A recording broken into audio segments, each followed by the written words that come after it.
Au nom d'Allah, le tout miséricordieux, le très miséricordieux. Alif, Lam, Ra. C'est un livre dont les versets sont parfaits en style et en sens, émanant d'un sage, parfaitement connaisseur. N'adorez qu'Allah. Moi je suis pour vous, de sa part, un avertisseur et un annonciateur. Demandez pardon à votre Seigneur, ensuite revenez à lui. Il vous accordera une belle jouissance jusqu'à un terme fixé, et il accordera à chaque méritant l'honneur qu'il mérite.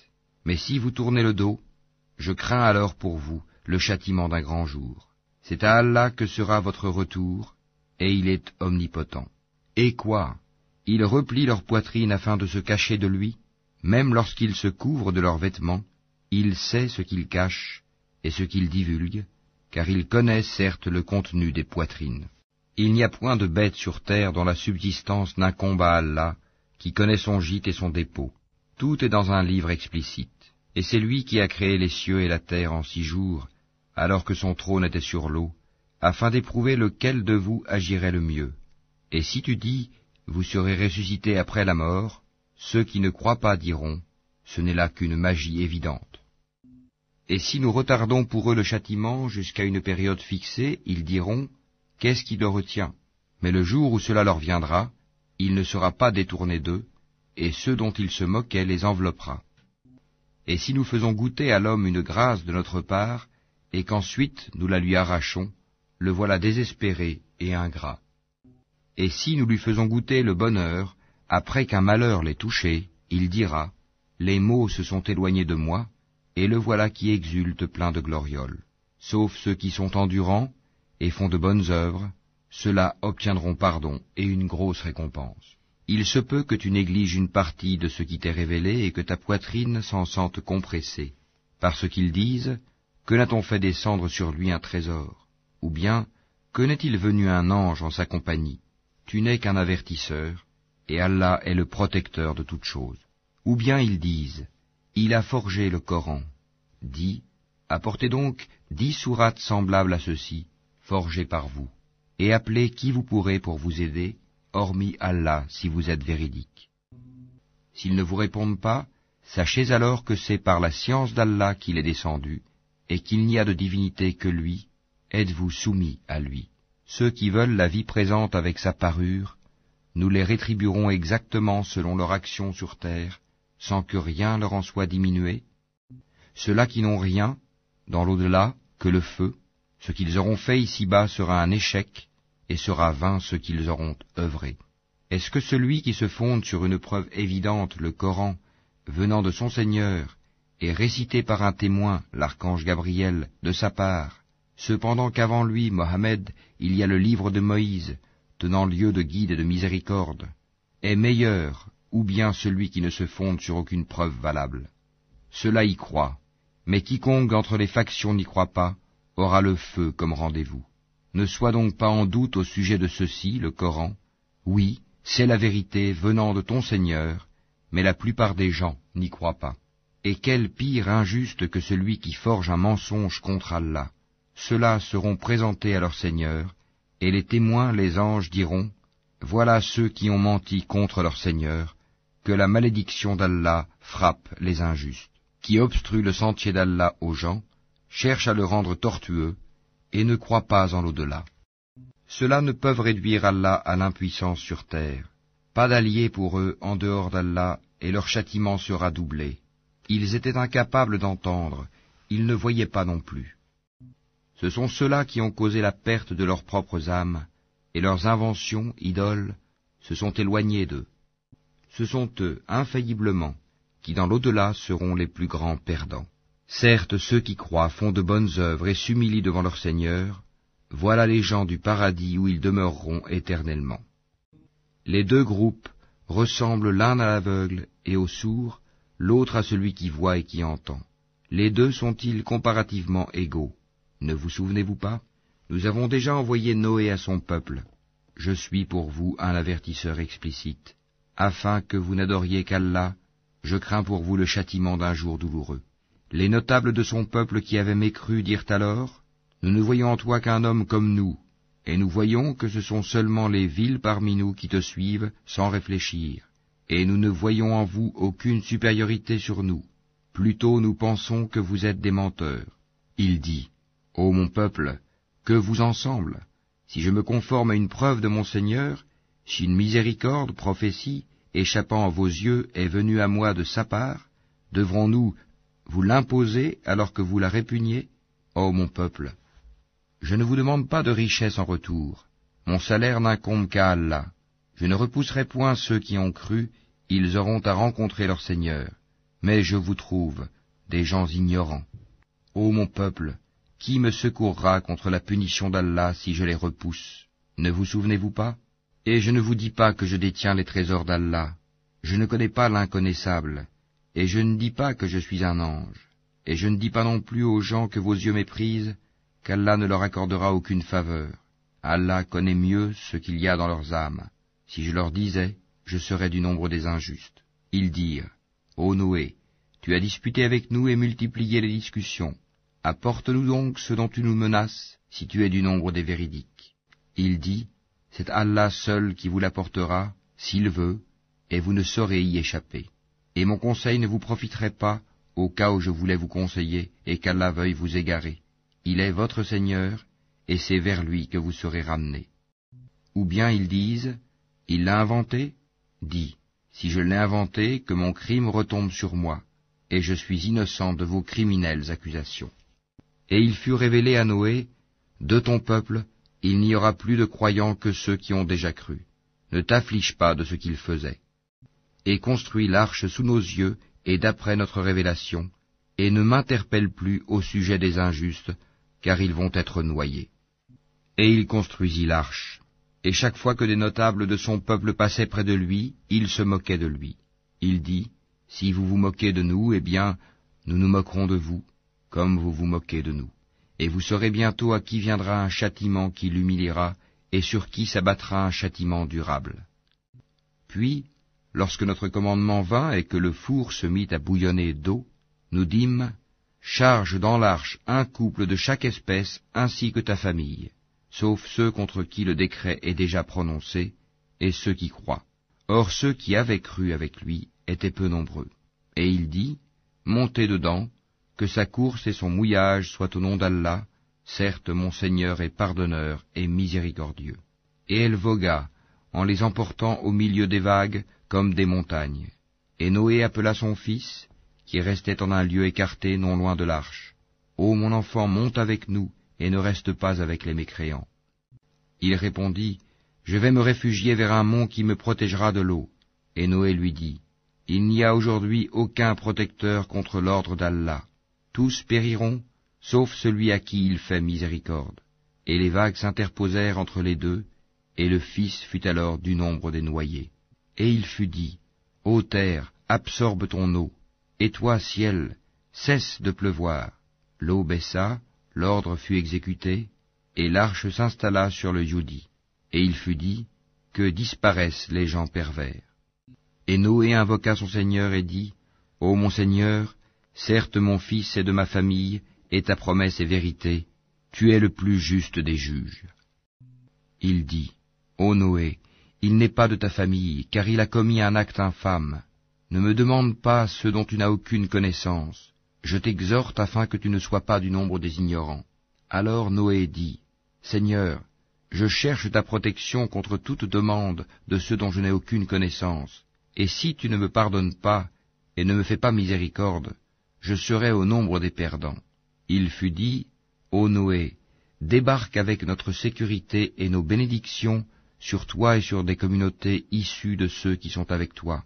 Et il y en aura des communautés auxquelles nous accorderons une jouissance temporaire, puis un châtiment douloureux venant de nous les touchera. Voilà quelques nouvelles de l'inconnaissable que nous te révélons. Tu ne les savais pas, ni toi ni ton peuple, avant cela.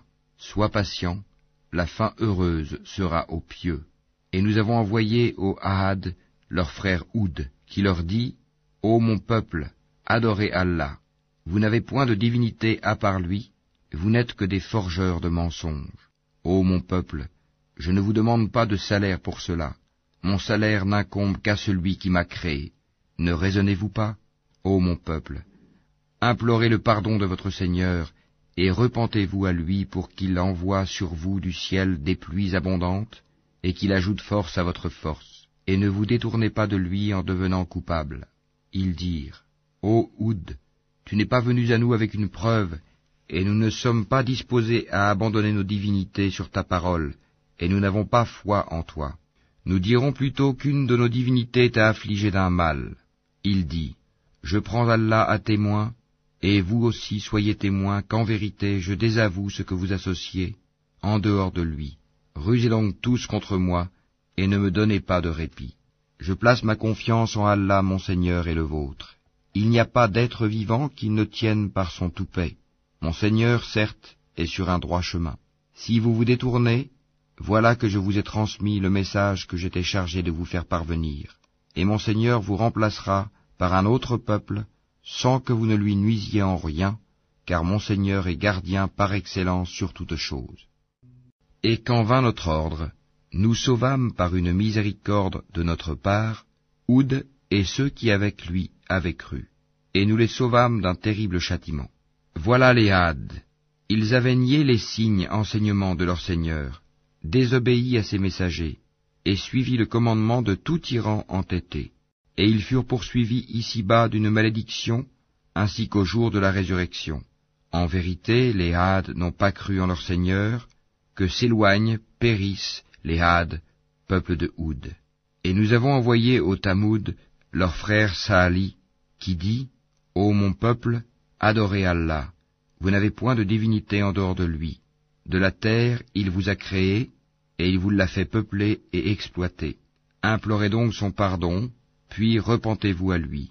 Mon Seigneur est bien proche, et il répond toujours aux appels. Ils dirent, Ô Sali, tu étais auparavant un espoir pour nous. Nous interdirais-tu d'adorer ce qu'adoraient nos ancêtres? Cependant, nous voilà bien dans un doute troublant au sujet de ce vers quoi tu nous invites. Il dit, Ô mon peuple, que vous en semble si je m'appuie sur une preuve évidente émanant de mon Seigneur, et s'il m'a accordé de sa part une miséricorde, qui donc me protégera contre Allah si je lui désobéis? Vous ne ferez qu'accroître ma perte. Ô mon peuple, voici la chamelle d'Allah qu'il vous a envoyée comme signe. Laissez-la donc paître sur la terre d'Allah, et ne lui faites aucun mal, sinon un châtiment proche vous saisira. Ils la tuèrent. Alors il leur dit, Jouissez de vos biens dans vos demeures pendant 3 jours encore. Voilà une promesse qui ne sera pas démentie. Puis, lorsque notre ordre vint, nous sauvâmes Sali et ceux qui avaient cru avec lui, par une miséricorde venant de nous, de l'ignominie de ce jour-là. En vérité, c'est ton Seigneur qui est le fort, le puissant. Et le cri saisit les injustes, et les voilà foudroyés dans leur demeure, comme s'ils n'y avaient jamais prospéré. En vérité, les Tamouds n'ont pas cru en leur Seigneur. Que périssent les Tamouds.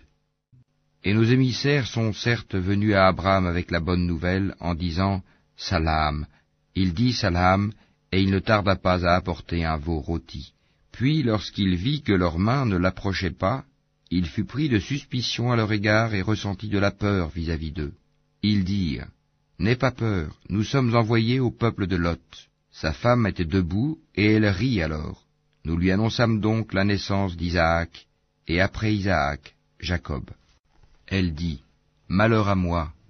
Vais-je enfanter alors que je suis vieille, et que mon mari que voici est un vieillard? C'est là vraiment une chose étrange. » Ils dirent, « T'étonnes-tu de l'ordre d'Allah? Que la miséricorde d'Allah et ses bénédictions soient sur vous, gens de cette maison.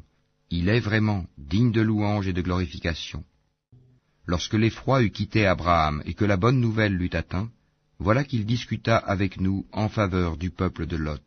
Abraham était certes longanime, très implorant et repentant.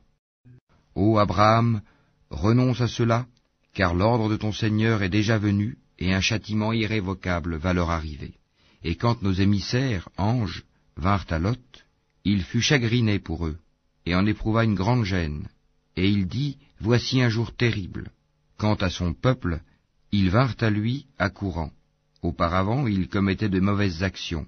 Il dit, « Ô mon peuple, voici mes filles, elles sont plus pures pour vous. Craignez Allah donc, et ne me déshonorez pas dans mes hôtes. N'y a-t-il pas parmi vous un homme raisonnable ?» Ils dirent, « Tu sais très bien que nous n'avons pas de droit sur tes filles, et en vérité tu sais bien ce que nous voulons. Il dit, Ah, si j'avais de la force pour vous résister, ou bien si je trouvais un appui solide. Alors les hôtes dirent, Ô Lot, nous sommes vraiment les émissaires de ton Seigneur. Ils ne pourront jamais t'atteindre. Pars avec ta famille à un moment de la nuit, et que nul d'entre vous ne se retourne en arrière, exception faite de ta femme qui sera atteinte par ce qui frappera les autres. Ce qui le menace s'accomplira à l'aube. L'aube n'est-elle pas proche? Et lorsque vint notre ordre, nous renversâmes la cité de fond en comble, et fîmes pleuvoir sur elle en masse des pierres d'argile succédant les unes aux autres, portant une marque connue de ton Seigneur, et elles, ces pierres, ne sont pas loin des injustes. Et nous avons envoyé aux Madian leur frère Chouaïb, qui leur dit, Ô mon peuple, adorez Allah, vous n'avez point de divinité en dehors de lui, et ne diminuez pas les mesures et le poids. Je vous vois dans l'aisance, et je crains pour vous, si vous ne croyez pas, le châtiment d'un jour qui enveloppera tout. Ô mon peuple, faites équitablement pleine mesure et plein poids, ne dépréciez pas aux gens leur valeur, et ne semez pas la corruption sur terre. Ce qui demeure auprès d'Allah est meilleur pour vous si vous êtes croyants, et je ne suis pas un gardien pour vous. Ils dirent, Ô Chouaïb, est-ce que ta prière te demande de nous faire abandonner ce qu'adoraient nos ancêtres, ou de ne plus faire de nos biens ce que nous voulons? Est-ce toi l'indulgent, le droit? Il dit, Ô mon peuple, voyez-vous si je me base sur une preuve évidente émanant de mon Seigneur, et s'il m'attribue de sa part une excellente donation? Je ne veux nullement faire ce que je vous interdis. Je ne veux que la réforme autant que je le puis, et ma réussite ne dépend que d'Allah. En lui je place ma confiance, et c'est vers lui que je reviens, repentant. Ô mon peuple, que votre répugnance et votre hostilité à mon égard ne vous entraînent pas à encourir les mêmes châtiments qui atteignirent le peuple de Noé, le peuple de Houd, ou le peuple de Sali, et l'exemple du peuple de Lot n'est pas éloigné de vous. Et implorez le pardon de votre Seigneur, et repentez-vous à lui. Mon Seigneur est vraiment miséricordieux et plein d'amour. Ils dirent, Ô Chouaïb, nous ne comprenons pas grand-chose à ce que tu nous dis, et vraiment nous te considérons comme un faible parmi nous. Si ce n'est ton clan, nous t'aurions certainement lapidé, et rien ne nous empêche de t'atteindre. Il dit, Ô mon peuple, mon clan est-il à vos yeux plus puissant qu'Allah, à qui vous tournez ouvertement le dos? Mon Seigneur embrasse, en sa science, tout ce que vous œuvrez. Ô mon peuple, agissez autant que vous voulez, moi aussi j'agis. Bientôt vous saurez sur qui tombera un châtiment qui le déshonorera, et qui de nous est l'imposteur. Et attendez la conséquence de vos actes, moi aussi j'attends avec vous. Lorsque vint notre ordre, nous sauvâmes par une miséricorde de notre part Chouaïb et ceux qui avaient cru avec lui, et le cri terrible saisit les injustes, et ils gisèrent dans leur demeure, comme s'ils n'y avaient jamais prospéré, que les Madian s'éloignent comme les Tamoud se sont éloignés. Et nous avions envoyé Moïse avec nos miracles et une autorité incontestable à Pharaon et ses notables, mais ils suivirent l'ordre de Pharaon, bien que l'ordre de Pharaon n'avait rien de sensé. Il précédera son peuple au jour de la résurrection, il les mènera à l'Eigad du feu, et quel détestable Eigad! Et ils sont poursuivis par une malédiction ici-bas et au jour de la résurrection. Quel détestable don leur sera donné! Cela fait partie des récits que nous, Mohammed, te racontons concernant des cités. Les unes sont encore debout, tandis que d'autres sont complètement rasées. Nous ne leur avons fait aucun tort, mais ils se sont fait du tort à eux-mêmes. Leur divinité qu'ils invoquaient en dehors d'Allah ne leur ont servi à rien quand l'ordre, le châtiment de ton Seigneur fut venu. Elles n'ont fait qu'accroître leur perte. Telle est la rigueur de la prise de ton Seigneur quand il frappe les cités lorsqu'elles sont injustes. Son châtiment est bien douloureux et bien dur. Il y a bien là un signe pour celui qui craint le châtiment de l'au-delà. C'est un jour où les gens seront rassemblés, et c'est un jour solennel, attesté par tous. Et nous le retardons que pour un terme bien déterminé. Le jour où cela arrivera, nulle âme ne parlera qu'avec sa permission, celle d'Allah. Il y aura des damnés et des heureux. Ceux qui sont damnés seront dans le feu où ils ont des soupirs et des sanglots, pour y demeurer éternellement tant que dureront les cieux et la terre, à moins que ton Seigneur en décide autrement, car ton Seigneur fait absolument tout ce qu'il veut. Et quant aux bienheureux, ils seront au paradis pour y demeurer éternellement, tant que dureront les cieux et la terre, à moins que ton Seigneur n'en décide autrement. C'est là un don qui n'est jamais interrompu. Ne sois donc pas en doute au sujet de ceux que ceux-là adorent. Ils n'adorent que comme leurs ancêtres adoraient auparavant, et nous leur donnerons la totalité de leur part, sans en rien retrancher. Et nous avons déjà donné à Moïse le livre. Il y eut des divergences à son sujet. S'il n'y avait pas un décret préalable de la part de ton Seigneur, tout aurait été décidé entre eux, et ils sont à son sujet pleins d'un doute troublant. Très certainement ton Seigneur fera leur pleine rétribution à tous pour leurs œuvres. Il est parfaitement connaisseur de ce qu'ils font. Demeure sur le droit chemin comme il t'est commandé, ainsi que ceux qui sont revenus à Allah avec toi. Et ne commettez pas d'excès, car vraiment, il observe ce que vous faites. Et ne vous penchez pas vers les injustes, sinon le feu vous atteindrait. Vous n'avez pas d'allié en dehors d'Allah, et vous ne serez pas secourus. Et accomplis la salate aux deux extrémités du jour et à certaines heures de la nuit. Les bonnes œuvres dissipent les mauvaises. Cela est une exhortation pour ceux qui réfléchissent. Et sois patient, car Allah ne laisse pas perdre la récompense des gens bienfaisants. Si seulement il existait, dans les générations d'avant vous, des gens vertueux qui interdisent la corruption sur terre. Hélas, il n'y en avait qu'un petit nombre que nous sauvâmes, alors que les injustes persistaient dans le luxe exagéré dans lequel ils vivaient, et ils étaient des criminels. Et ton Seigneur n'est point tel à détruire injustement des cités dont les habitants sont des réformateurs. Et si ton Seigneur avait voulu, il aurait fait des gens une seule communauté. Or ils ne cessent d'être en désaccord entre eux. Sauf ceux à qui ton Seigneur a accordé miséricorde. C'est pour cela qu'il les a créés. Et la parole de ton Seigneur s'accomplit. Très certainement, je remplirai l'enfer de djinns et d'hommes, tous ensemble. Et tout ce que nous te racontons des récits des messagers, c'est pour en raffermir ton cœur. Et de ceci t'est venue la vérité, ainsi qu'une exhortation et un rappel aux croyants. Et dis à ceux qui ne croient pas, œuvrez autant que vous pouvez, nous aussi nous œuvrons. Et attendez, nous aussi nous attendons. À Allah appartient l'inconnaissable des cieux et de la terre, et c'est à lui que revient l'ordre tout entier. Adore-le donc, et place ta confiance en lui, ton Seigneur n'est pas inattentif à ce que vous faites.